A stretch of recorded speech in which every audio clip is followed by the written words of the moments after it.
Welcome back to another video where I'll be showing you how to create coloring pages with CF Spark. It's an awesome beginner tool for those who want to get started with AI, so make sure you watch this full video. So CF Spark has been created by Creative Fabrica, so if you do have the subscription then you'll have access to this, and it's got an awesome set of AI tools that will definitely help you with your KDP business, and one of those we'll take a look at is CF Spark patterns, and this will allow you to create repeatable patterns in an instant. Then we've got CF Spark coloring pages. We've also got CF Spark Sketch, which creates detailed black and white sketches. Then we've got CF Spark Image Mix and CF Spark Prompt Builder, which is a great starting point for those that do struggle with prompting. So I'll start out showing you this. And what you can do is start out with your initial word here. So I've just put panda in there, and then you can start building on it. So what's super helpful is to the left hand side, we've got different categories. And then once you go into that, then you've got subcategories, and you can just choose any specific style you like. So with coloring pages, I'm going to go with a line art. Then for the camera shot, I'm going to go with a portrait. And then the next category after that is color. So in your own time, take a look through the subcategories, but I'm going to go with black and white. And then you can see how at the top our prompt is slowly building. So you just keep on going through the categories and just making sure that you're adding the right type of prompt for the outcome that you want. Once you are happy with your prompt and you go to the top and you click the prompt option, it will take you to the CF Spark art page. However, I found it wasn't the best for creating coloring pages. So instead you can just copy and paste your prompt onto the CF coloring pages, as it produced a better result for coloring pages.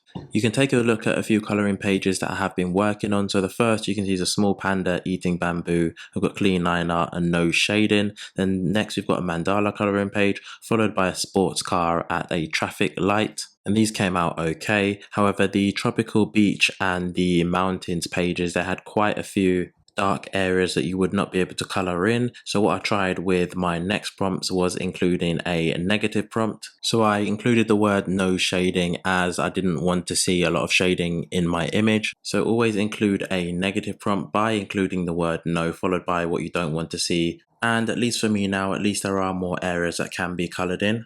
And if you compare it to the previous image, then you'll notice the slight difference. And I did the same with the mountain coloring page, although that didn't turn out too great, but you can regenerate it quite a few different times in order to get hopefully the image that you want. Then I also tried something a little bit more complex now. So the prompt was a little bit longer, and I tried a woman with a long curly hair smiling portrait and no shading. And the first batch didn't turn out too great, so I tried again with the same prompt with a second batch. The one in the far right came out okay. Then I tried some more nature coloring pages, and you can see here that these large trees in a field just had too many areas where you weren't able to color in the tree. So I changed the prompt and I got a bit more specific, adding no shading in the tree, and that came out all right. Then next we've got some dolphin coloring pages. However, these had quite a few dark areas. So in the prompt above, I just typed in no shading specifically on the dolphins, and this gave me a much better result for the coloring pages. Then finally I tried a few lion portrait coloring pages, which had quite a few lines in them. You see in this example, however above I just typed in the negative prompt as no lines on the lion, which comparing the two, the top coloring pages have a lot more areas that you can color in. Now the top areas where you type in your prompt, and you can actually change your aspect ratio.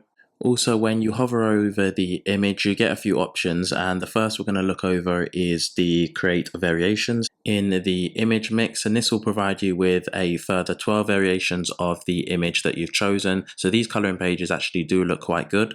Now in terms of creating and downloading your images with CF Spark, those that have the all access subscription, you are able to use this for free. However, in order to download your image, you must first actually publish it to your storefront, so others will have access to this. So just to quickly show you this, you can see the publish option there. Although with the CF Spark specific subscription, you can publish and hide your prompt and then also generate a private download so nobody else can use it. Also, for every prompt that generates 4 images, you do use up a speed credit. I think you start off with roughly around 250 for those who have the all access subscription, but with the CF subscription you get over 1,000 every month. So as I explained before, once you have published your image to your storefront, then you can download it and include it in your coloring book. But if you don't have a large following, then you should be fine in terms of people copying your coloring pages. But if you do have a large following on Creative Fabrica, You might want to think about going with the $8.99 a month subscription plan just to keep all your images private so nobody is using them. And it also allows you to keep your prompts private too. Now, the next thing you would want to read about is the licensing plan. So it says that creations can be used to create unlimited projects and or products, both physical and digital, for personal and commercial use. And that's for those with a subscription or with the additional CF Spark subscription.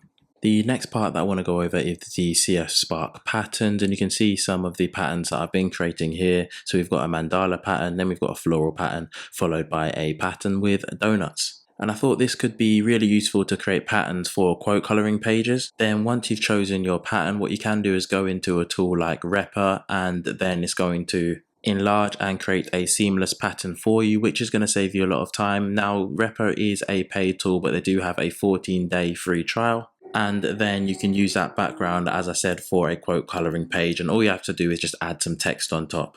And if you don't want to use Repr, then all you can do is arrange the pattern together in Canva. Another awesome tool that you can use to create coloring pages is the CF Spark Sketch. However, it does produce a lot of images with shading, dark areas, and grayscale, but we can edit this in other tools I'll show you a little bit later.